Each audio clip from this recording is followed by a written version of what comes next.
சரி, இந்த இப்ப சேல் டீடுக்கு முன்னாடி போடுற அந்த சேல் அக்ரிமெண்ட்டை ரெஜிஸ்டர் பண்ணியே ஆகணுமா, இல்ல நோக்கி அட்டஸ்டேஷன் மட்டும் போதுமா? நான் ஏற்கனவே சொன்னேன், 100 ரூபாய் மதிப்புக்கு மேல இருக்கிற எல்லா அக்ரிமெண்ட் டு செல் விக்ரய ஒப்பந்த பத்திரத்தை நீங்க கண்டிப்பா ரெஜிஸ்டர் பண்ணியே தீரணும்.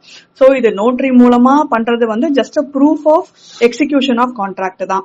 ஆனா நீங்க ரெஜிஸ்ட்ரேஷன் பண்ணணும். இந்த அக்ரிமெண்ட் டு செல்ல யாரு மீறி இருந்தாலும் அக்ரீவ்டு பார்ட்டி கண்டிப்பா பிரீச் ஆஃப் அக்ரிமெண்ட்டுக்கு ஸ்பெசிபிக் பெர்ஃபார்மன்ஸ் சூட் ஃபைல் பண்ண முடியும். ஆர் ஹேமலதா வர்சஸ் கஸ்தூரி, அதாவது ஹேமலதா கேஸ்ன்னு சொல்லுவோம்.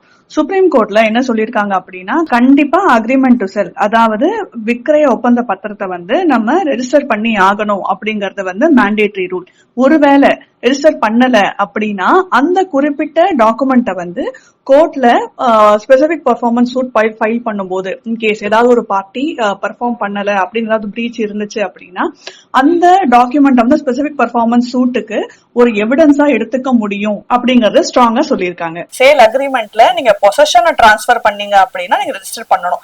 நீங்க பார்ஷியலா, அதாவது நீங்க பாதி டிரான்ஸ்பர் பண்ணா கூட, for example X owner Y அந்த இடத்த வாங்க விரும்புறாரு, அவர் அக்ரிமெண்ட் போட்டிருக்காரு அப்படின்னா அந்த சேல் அக்ரிமெண்ட்ல வைய நீங்க பொசிஷனுக்கு கொடுக்குறீங்க அப்படின்னா நீங்க அந்த சேல் அக்ரிமெண்ட் ரெஜிஸ்டர் பண்ணணும்.